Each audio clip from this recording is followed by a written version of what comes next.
네, 오늘 요한복음 2장 1절에서 11절 말씀 보겠습니다.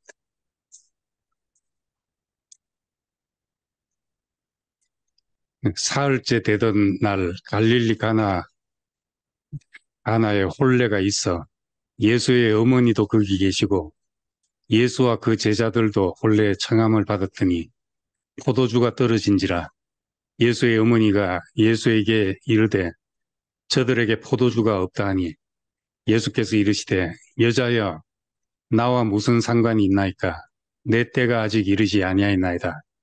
그의 어머니가 하인들에게 이르되 너에게 무슨 말씀을 하시든지 그대로 하라 하니라. 그게 유대인의 정결 예식을 따라 두세 통 드는 돌 항아리 6이 놓였는지라. 예수께서 그들에게 이르시되 항아리에 물을 채우라 하신즉 아기까지 채우니 이제는 떠서 연회장에게 갖다 줘라 하매 갖다 주었더니 연회장은 물로 된 포도주를 맛보고도 어디서 났는지 알지 못하되 물도 온 하인들은 알더라. 연회장이 신랑을 불러 말하되 사람마다 먼저 좋은 포도주를 내고 취한 후에 낮은 것을 내거늘 그대는 지금까지 좋은 포도주를 두었도다 하니라. 예수께서 이 첫 표적을 갈릴리 가나에서 행하여 그의 영광을 나타내시며 제자들이 그를 믿으니라. 아멘. 요한복음은 다른 마태, 마가, 누가 복음과 같이 예수님의 행적과 사건을 말씀하고 있지만은 사건의 의미를 전하는데 중심을 두고 있고 또 예수 자신이 누구인지를 연결해서 말하고 있습니다. 1장에 말씀이 육신이 되어 오신 분을 소개를 했는데 그 뒤에는 어떤 사건들마다 다 육신이 되신 예수와 연관지어 말하고 있습니다. 보리떡으로 5,000명을 먹게 한 다음에는 내가 생명의 떡이다 이런 말씀을 하시고 또 소경을 고치고는 내가 세상의 빛이다. 죽은 자를 살리고 나서 나는 부활이요 생명이다. 이렇게 요한복음은 나는 무엇이다 하는 말을 7번 기록하고 있는데 모든 사건과 연관지어서 그렇게 이제 말씀하고 있습니다. 그러니까 2장에 나오는 이제 성전을 헐라 사흘 만에 내가 일으키리라 한 것도 성전은 자기 육체를 가리켜 하신 말씀이다 이렇게 했고 같은 이제 맥락에서 우리가 이 물을 포도주로 변한 사건을 본다면은 물이 변화의 포도주가 되었다. 이것도 역시 예수님 자신이 잔치집 포도주 같은 분임을 말하고 있습니다. 포도주 그냥 우리가 생각하는 술이라기보다 잔치집에는 빠질 수 없는 잔치집에 빠질 수 없는 잔치를 기쁘게 하는 것, 잔치를 잔치되게 하는 것이 이제 포도주입니다. 사실은 이제 결혼식에 신랑 신부가 결혼식에 마시지요. 결혼식에 이제 포도주와 같고 잔치집에 마시고 잔치집의 기쁨입니다. 우리 인생의 잔치집에는 그런 분이 계셔야지 우리 인생이 기쁨이 넘치게 됩니다. 에덴이라는 말이 기쁨이란 뜻입니다.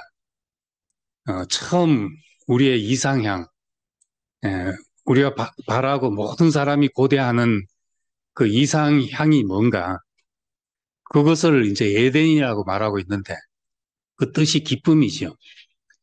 모든 사람이 바라는 것, 그게 기쁨이라는 겁니다. 전도서 2장에 보면 솔로몬이 많은 것을 해보고 모든 것을 해보고 결론같이 먹고 마시며 수고하는 가운데 심령으로 낙을 누리는 것보다 더 나은 것이 없다. 마음으로 기쁨을 누리는 것보다 이 세상에 더 나은 것이 없다. 이렇게 말합니다. 전 젊었을 땐 이 말이 이제 그냥 말로 들렸습니다. 근데 지금 와보니까 정말로 뭘 하든지 그것이 나에게 기쁨이 되는 것보다 더 좋은 게 없습니다. 뭘 하는 것보다 어, 먹고 마시며 수고하는 가운데 마음으로 낙을 누리는 것, 이게 최고구나 하는 생각이 듭니다.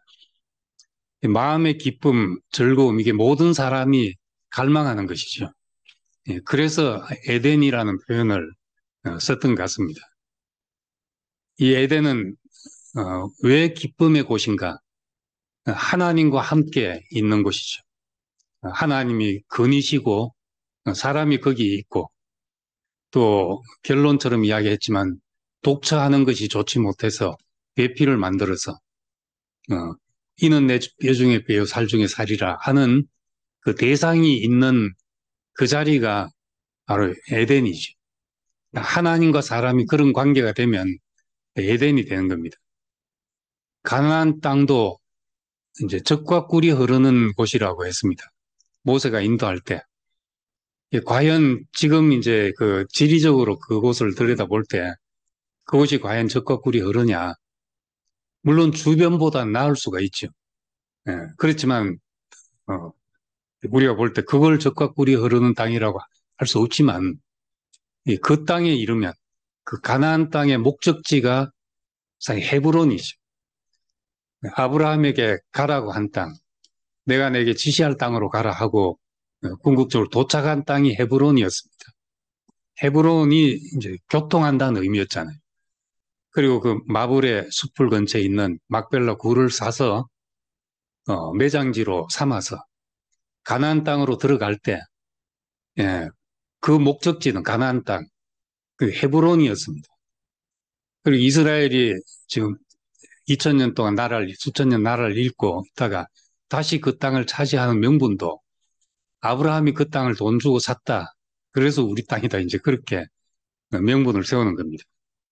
그런데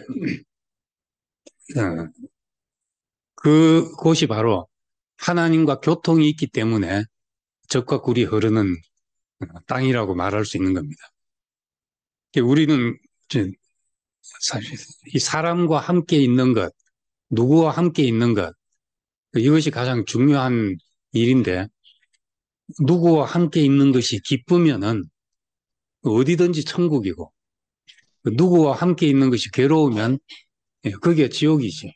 어딜 갖다 놔도 지옥이고 정말 세계적인 휴양지에 놀러 가서 식구들 가서 막 싸우다가 왔다 이러면은 지옥을 갔다 온 것이고 누구든지 기쁨이 되는 사람과 함께 있으면 어디를 가도 즐거움이 되는 것처럼 에덴 가나안 땅이 이제 그런 것입니다. 혼인 잔치도 마찬가지죠. 물론 이제 포도주로 비유되고 있지만은 사실은 신랑 신부의 만남이 잔치죠. 이 두 사람이 인생의 가장 기쁜 날이 된 것. 이걸 사람들이 보고 즐거워하는 날이 이제 혼인 잔치입니다. 그래서 요한계시록에서도 이제 혼인 잔치로 비유를 합니다. 인생의 역사의 종결, 마지막을 비유로 결혼에 비유하고 있습니다. 어린 양의 혼인 잔치, 새 예루살렘 성이라는 것이 그 시티로 되어 있지만은 이 사람이잖아요.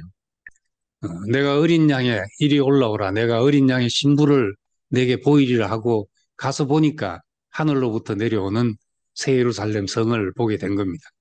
이 성은 어린 양의 신부 사람이죠. 창세기 1장의 마지막에 나오는 모든 일을 사람을 지으시고 보시기에 심히 좋았다 한 그것이 어떤 것인지를 요한계시록은 아주 구체적으로 새 예루살렘 성으로 묘사하면서 사람이 이토록 아름다울 수 있다. 예수의 피값으로 씻겨진 사람들이 이토록 영광스러울 수 있다. 이렇게 표현한 겁니다. 성경을 기록한 사람마다 이제 이 구약을 인용해도 관심 부분이 조금씩 다릅니다. 신약 성경에서 구약 성경을 가장 많이 인용한 것은 이제 시편과 이사야서에서 예수님에 관해서 가장 많이 인용했습니다. 근데 예수님은 자신이 직접 인용한 것은 시편에서 인용한 것이 압도적으로 많습니다. 그래서 예수님이 가장 사랑했던 것이 시편이다 이렇게 말한 사람도 있고, 이사야서는 제자들이 예수를 해석하면서 이사야서를 가장 많이 인용했습니다. 근데 그 요한은, 이제 마태는 모세 오경을 배경으로 썼다면은 이 요한은 창세기하고 너무나 많은 부분 겹치게 이렇게 기록되고 있습니다. 창세기 태초에 하나님이 천지를 창조하셨느니라 이렇게 했는데, 요한복음은 태초에 말씀이 계시니라 하면서 그 안에 생명이 있었으니 이 생명 사람들의 빛이라 하고, 창조의 과정처럼 지어진 모든 것이 그로 말미암지 않은 것이 아무것도 없다. 창세기 1장을 신약 버전으로 해놓은 것이 요한복음 1장입니다. 그리고 이제 요한계시록 마지막도 그 혼인 잔치지만은 창세기 2장이 결혼 이야기잖아요. 근데 요한복음 2장도 공교롭게 결혼 이야기를 시작을 합니다. 이 결혼해서 만나는 것, 하나님과 사람이 만나는 것을 이 땅에 있는 것으로 비유하자면 신랑과 신부가 만나는 어, 그것이 최선의 비유다.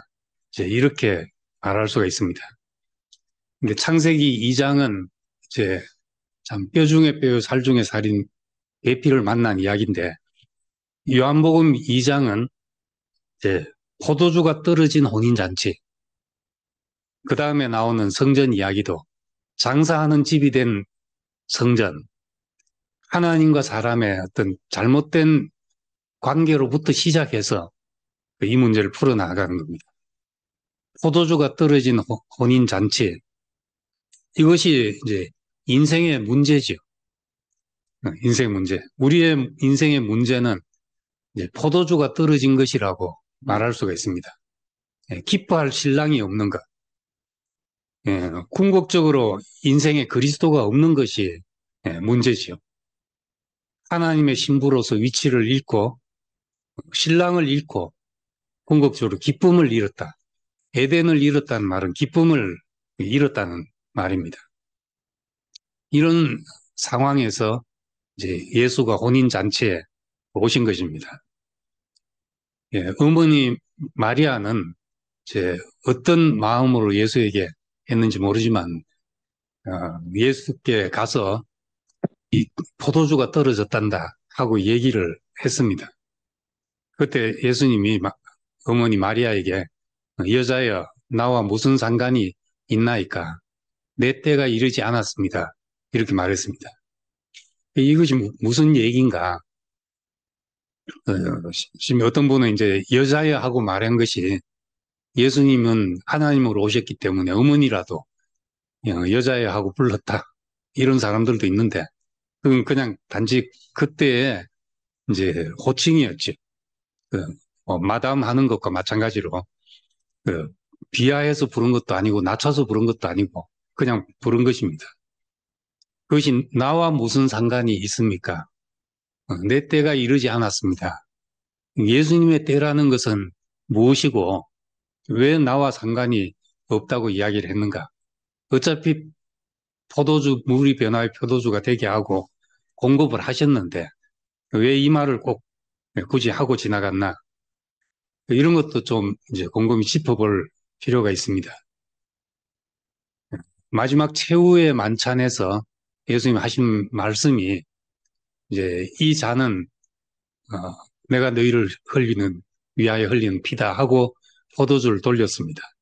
그리고 함께 마시게 하고 하신 말씀이 하나님 나라의 새 것이 올 때까지 내가 포도나무의 소산을 먹지 아니하리라 이렇게 말했습니다. 포도나무의 소산, 옛 포도주란 말이죠. 하나님 나라의 새 포도주가 올 때까지 내가 옛 포도주를 마시지 않는다. 이제 이렇게 이야기를 했습니다. 그럼 나와 무슨 상관이 있습니까? 예수님의 때는 뭐냐? 요한복음에 때를 여러분이 이야기해서 주의 때가 이르렀습니다. 때가 이르렀습니다. 영광을 받으실 때가 왔다. 또 아직 예수께서 영광을 받지 아니하신 거로 이 때는 다 죽음과 부활을 두고 한 이야기입니다. 그래서 예수님이 나를 믿는 자는 목마른 자는 다 내게로 오라. 나를 믿는 자는 그 배에서 생수의 강이 넘쳐날 것이다. 이렇게 말한 다음에 요한이 가로하고 코멘트를 달기를 이것은 예수께 저희가 받을 성령을 가리키는데 아직 예수께서 영광을 받지 아니하신 거로 성령이 저희에게 이제 있지 않더라. 이런 코멘트를 달았습니다. 그래서 그거는 이제 영광을 받지 않았다는 것은 부활이 아직 오지 않았다는 말입니다. 그래서 예수님의 때는 죽음과 부활을 두고 한 말이죠. 그 이후에는 뭐가 되냐? 예수 자신이 포도주가 된다는 말입니다. 내 때라는 것은 내가 포도주가 되어서 잔치를 즐겁게 할 그때 모든 사람에게 내가 에덴이 되고 포도주가 되고 기쁨이 되는 그런 때를 말합니다. 옛 포도주, 옛 즐거움, 이것의 결핍은 나와 무관하지 않습니까? 그런 말입니다. 나의 때, 주님 자신이 우리의 마실 포도주가 될 때, 그때를 이제 우리는 기다리는 겁니다. 근데 그렇게 말씀하신 이후에 이제 연회장에 거기에 유대인의 정결 예식을 따라 두세 통 드는 돌 항아리 6이 놓여졌는데 정결 예식, 어떤 집을 방문하고 어디 멀리 갔다 왔을 때는 손발을 씻는 이제 그런 것이 정결 예식이었죠. 그 문화기도 하고 또 율법에 기록되어 있는 것이기도 하니까 그렇게 한 예식으로 이제 손 씻기 위한 물을 떠놓는 항아리 6이 있었다는 겁니다. 이 정결 예식은 율법을 상징하는 것이죠. 이 돌 항아리에 담긴 물은 이 비유에서 율법을 대표하는 겁니다. 율법은 다 우리를 씻는 법입니다. 뭘 하지 말고 이렇게 하고 하지 말고 하는 그런 지침들은 전부 우리의 행위를 깨끗게 하는 법이죠. 정결 예식과 같은 것입니다. 돌 항아리에 더 물을 가지고 손을 씻는 것과 같은 거니까 손발을 씻는 것, 이제 겉을 씻는 것을 나타내는데 겉을 씻는 것으로는 우리의 변화를 가져올 수가 없습니다. 아무리 씻어도 우리는 맹물 같은 인생을 벗어날 수가 없었던 거죠. 거기서 기쁨이 나오지 못했던 겁니다.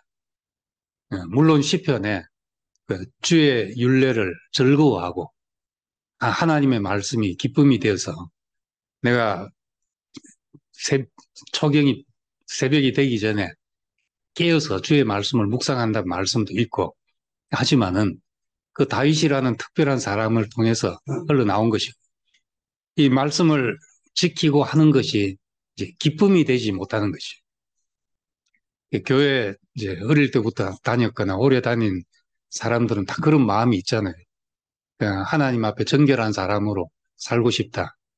근데 그렇게 하면 할수록 항상 부족한 것이 있어가지고 그것으로는 기쁨이 되지 않고 제가 신학교 다닐 때는 제 표정이 얼마나 어두웠는지 세상 죄를 지고 가는 어린 양처럼 모든 고민 덩어리를 안고 지고 간 사람. 잘 산다고 사는데 기쁘지 않는 거예요. 그것이. 그렇게 사는 것이. 그러니까 이 결례의 한계가 그런 것입니다.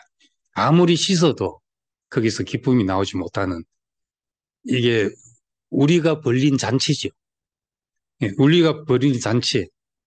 포도주가 떨어지고 씻는 물 항아리만 있듯이 신랑은 없고 늘 우린 자기를 들여다보고 자기를 고치고 다듬는 그런 종교의식만 남은 사람으로 살게 된 것이 비유로 하자면 가난 혼인잔치와 같은 포도주가 떨어진 혼인잔치와 같은 상황인 겁니다. 그래서 이것이 혼인잔치의 현실이고 유대인의 현실이고 오늘 우리가 사는 현실일 수도 있습니다. 지난주에 이제 돌이 기름 부어져서 이제 보배롭고 요긴한 모퉁이 머릿돌이 됐다. 예수님 자신이 건축자들이 버린 돌이고 또 예수님이 돌들을 취해서 12돌을 취해서 그 여호수아가 세웠던 것처럼 예수님도 지나가면 늘려져 있는 그 돌 같은 제자들, 흔하디 흔한 그런 사람들을 불러서 하나님 나라에 기초석으로 이렇게 세운 이야기를 했습니다. 야곱이 돌베개하고 잤는데 그 돌베개가 나중에 베델 하나님의 집이 된 것처럼 오늘 이 다른 비유를 하자면 맹물이 포도주가 된 거죠. 돌이 보배롭고 요긴한 모퉁이 머릿돌이 된 것처럼 이젠 맹물 같은 인생이 포도주가 됐는데 이 어떻게 맹물이 기쁨을 주는 포도주가 되었나 하는 겁니다. 이걸 이제 표적이라고 이렇게 이야기합니다.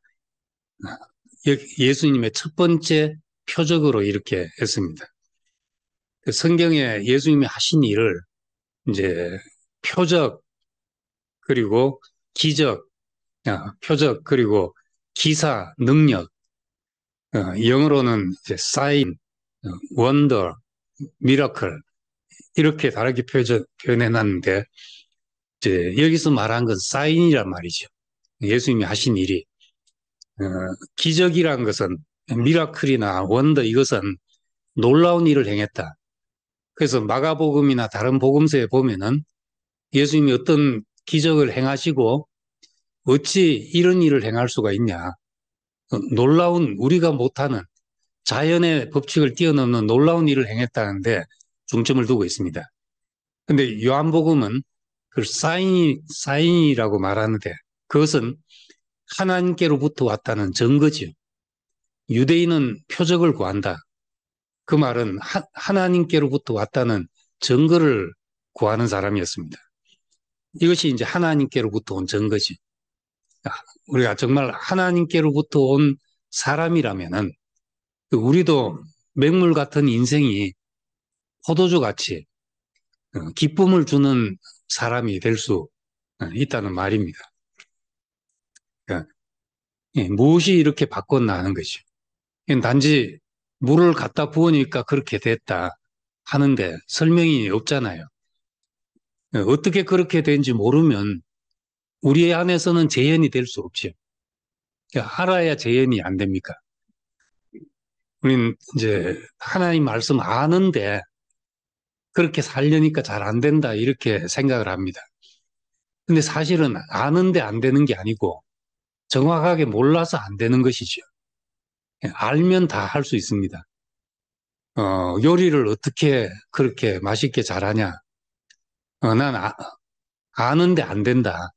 근데 사실은 정확하게 몰라서 그런 것입니다. 알면 그것이 나와야 되죠.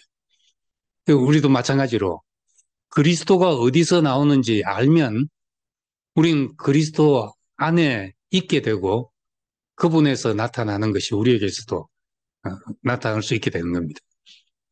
요한복음 2장에서는 말씀하니까 그렇게 됐다 이렇게밖에는 설명이 없고 그리고 이 모든 예수님이 행하신 모든 것이 어디서 나오는지를 알게 하기 위해서 우리를 이제 십자가로까지 제자들을 데리고 가신 것입니다. 출애굽기 15장에 보면은 출애굽을 해서 첫 번째 광야에서 물이 없어서 원망을 할 때 마라에서 물을 만났는데 물이 썼다는 겁니다. 쓰니까 또 백성들이 다 원망을 하게 됐고 하나님이 지시하신 한 나무를 그 물에 넣으니까 그 물이 달게 됐다. 이렇게 말합니다. 이제 구약이니까 놋뱀을 장대에 다니까 장대에 매달린 놋뱀을 쳐다보니까 나무를 얻었더라. 한 나무를 물에다 넣으니까 쓴물이 달게 됐다. 이렇게 표현을 해놓은 것이지. 근데 그것을 신약에서는 제자들이 다 그리스도로 해석을 했습니다. 뭘 쳐다보니까 나음을 얻었냐? 십자가에 못 박힌 예수였구나. 그 놋뱀이 예수였구나. 이렇게 안 거죠. 포도주는, 물은 어떻게 포도주가 되었나? 우린 출애굽기로 말하자면은 그게 무엇이 들어가서 그렇게 된 겁니다. 한 나무가 들어가서 그렇게 된 겁니다. 이것도 알고 보면 그 십자가가 들어간 것이죠. 쓴물이 달게 되는 것. 죽음의 효능이 그렇게 만든다는 겁니다. 물질은 어떻게 그렇게 되는지 우리가 모르지만은 우리 속에 있는 쓴뿌리가 달게 되는 것은 그건 죽음의 효능밖에 없습니다. 이 세상에 이 감정을 처리한다는 게 참 쉬운 문제가 아닙니다. 어, 알고 보면 그 싸우는데 가보면은 사실은 누가 먼저 시작을 했는지 참 알 수가 없습니다. 예를 들어서 이제 상대방의 표정을 보고 기분이 나빠진 거예요. 나를 보고 아주 표정이 떨떠름하더라. 근데 이제 그 사람은 그런 줄 모른다는 거예요. 근데 떨떠름한 표정을 보고 기분이 나빠져가지고 저 사람이 나를 싫어하는구나 하고 그 사람이 이제 안 좋은 반응이 나오게 되면 나의 시작은 그걸 보고 저 사람이 나한테 저렇게 말하는구나 하고 이제 기분 나빠지기 시작하는 거죠. 정확히는 어디서 시작된지 모르지만 뭔가 이제 사람들은 다 상대방이 그래서 그렇다고 생각을 하는 겁니다. 그래서 아담은 전부 다 피해자다. 그래서 제단 아래 신원하는 피가 가득 찼다는 것은 전부 다 억울한 거죠, 사실은. 이 억울하니까 또 상대에게 보복을 해야 되고 그 보복은 상대는 이제 어처구니 없이 당하는 것이 되니까 또 대갚아야 되고 이 악순환이 보복의 악순환이 계속되니까 이 세상에 어디서 시작된지 모르게 악이 가득 차게 되는 겁니다. 이 악순환의 고리가 어디서 끊어지느냐. 그 누군가는 이제 이 당하는 것을 그 축복으로 바꿔야 되죠. 그 고리가 끊어지자면. 요셉의 고백처럼 당신들이 나를 헤아려 했지만 하나님은 그것을 선으로 바꾸셨다. 이것이 이제 악순환의 고리를 이제 끊는 것이 됩니다. 끊고 나면 요셉에게서 헤아려 한 그것이 축복이 되었으니까 좋은 것이 흘러나가잖아요. 형들에게 한량없는 은혜가 흘러나가니까 모든 것이 원인무효가 되고 덮여지는 것이 된다는 겁니다. 그럼 우리가 축복을 흐르게 하는 사람이 되자면 우리에게 있는 이 저주가 원한과 쓴뿌리가 우리한테 와서는 나에게는 축복으로 바뀌어져야지. 그래야지 이제 나로 시작해서 축복의 선순환이 되는 구조가 되죠. 누군가 이 고리를 끊는 것이 필요하는데 이 인류 가운데서 완전하게 축복의 저주의 악순환을 축복의 선순환으로 바꾼 그것이 예수의 십자가라고 할 수 있습니다. 이 속에서 가해진 모든 것이 복이 되지 않을 것이 없었기 때문에 거기서 이제 선물이 달게 된 것이 선물이 달게 되고 맹물이 기쁨을 주는 물이 되고 이렇게 되면은 그 물이 사람들에게 마중물이 되어서 모든 사람에게서 기쁨을 주는 것이 솟아나고 달게 하는 것이 솟아나는 것이 되는 겁니다.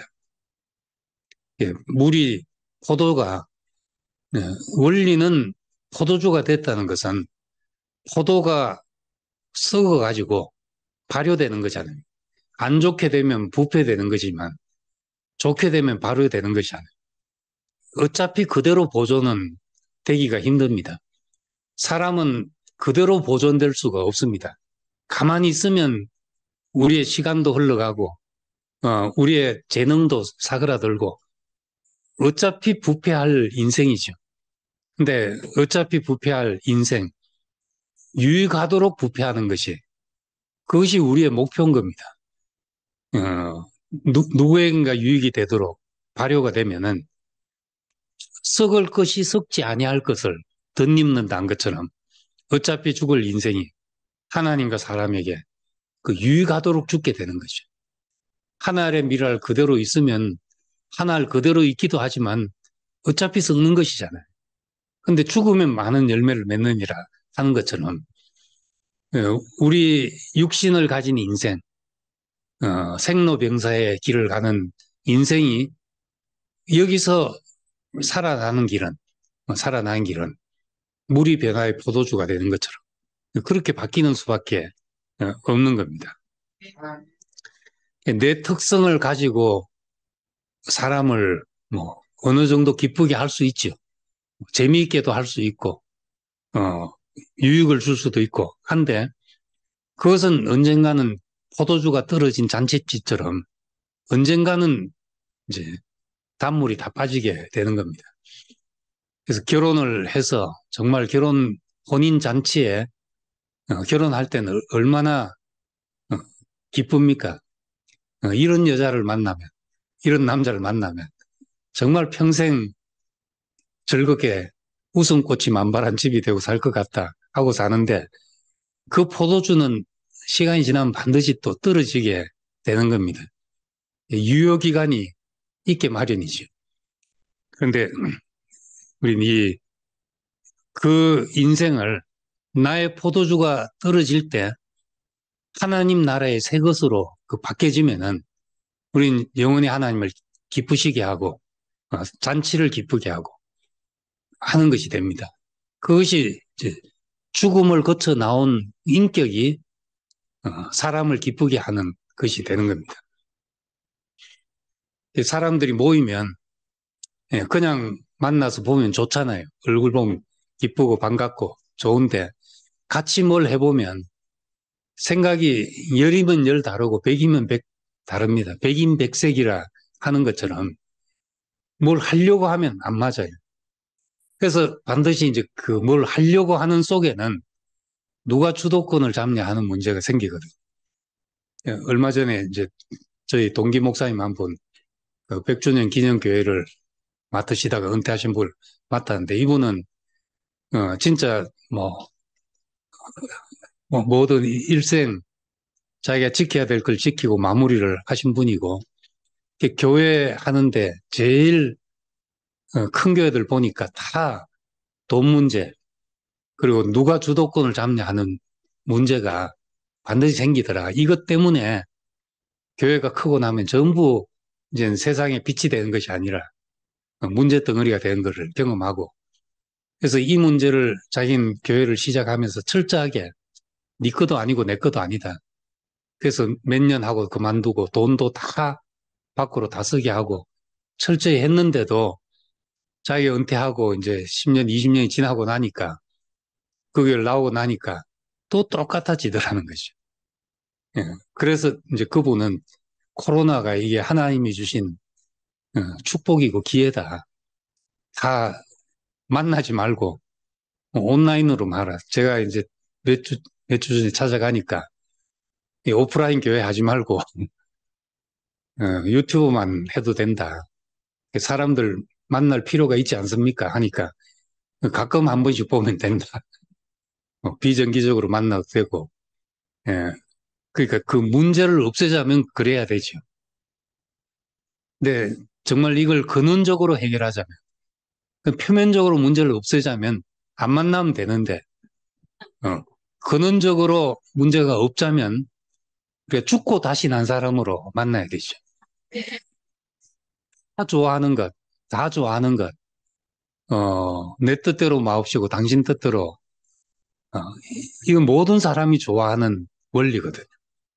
그- 그래서 사람들이 웃을 때 같이 웃고, 울 때 같이 울고, 그것보다 더 큰 위로가 없죠.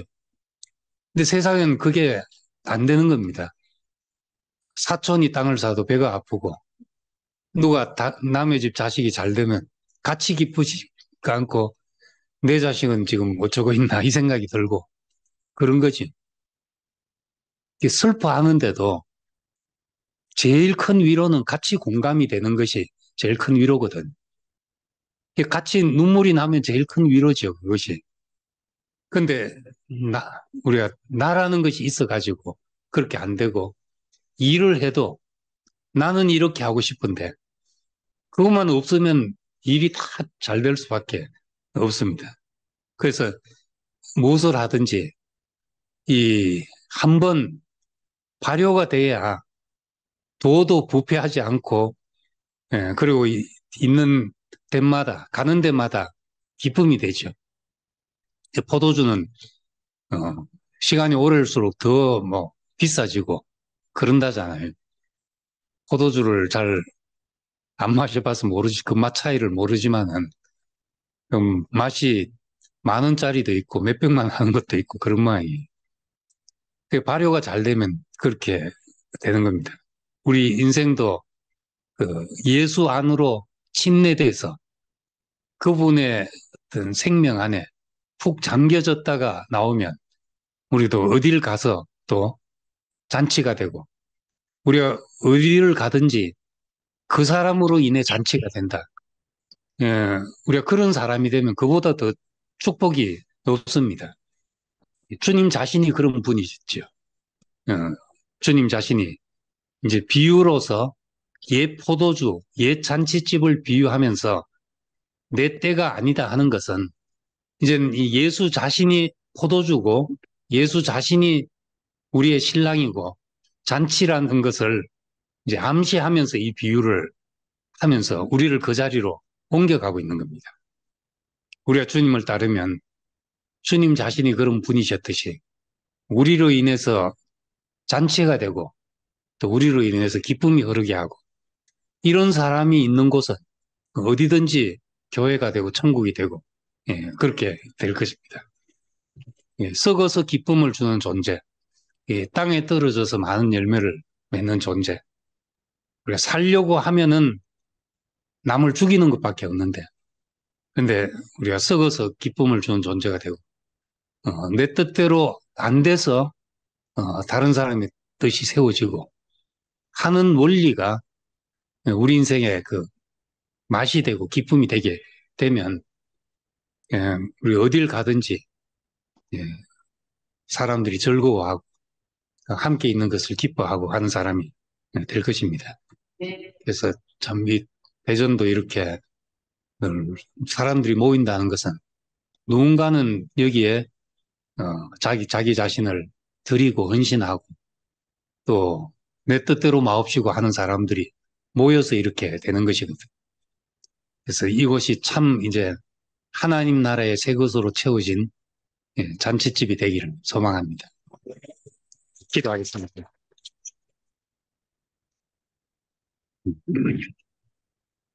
은혜로우신 아버지 하나님, 우리는 빈 돌 항아리처럼 흙으로 만들어진 존재이고 또 맹물처럼 무엇이 들어오지 않으면 아무것도 아닌 그런 존재입니다. 근데 주님 자신이 우리에게 오셔서 우리의 기쁨이 되고, 우리가 또 주님 안에 깊이 잠겨져서 어차피 썩을 인생 주님과 함께 십자가에 못 박히고 우리가 사람들에게 기쁨이 되도록, 사람들에게 유익하도록 우리가 썩는 인생이 되게 하신 것을 감사드립니다. 우리 한 사람 한 사람으로 인해서 우리가 있는 곳이 잔치집이 되게 하시고 우리가 기쁨의 곳이 되게 하셔서 에덴이 회복되고 새 예루살렘 성이 우리에게 임하는 그런 축복이 있기를 원합니다. 오늘도 이 대전교회 형제자매들 한 사람 한 사람이 포도주와 같은 잔치집에 꼭 있어야 될 사람으로 우리를 부르신 것을 감사드립니다. 예수님 이름으로 기도드립니다. 아멘.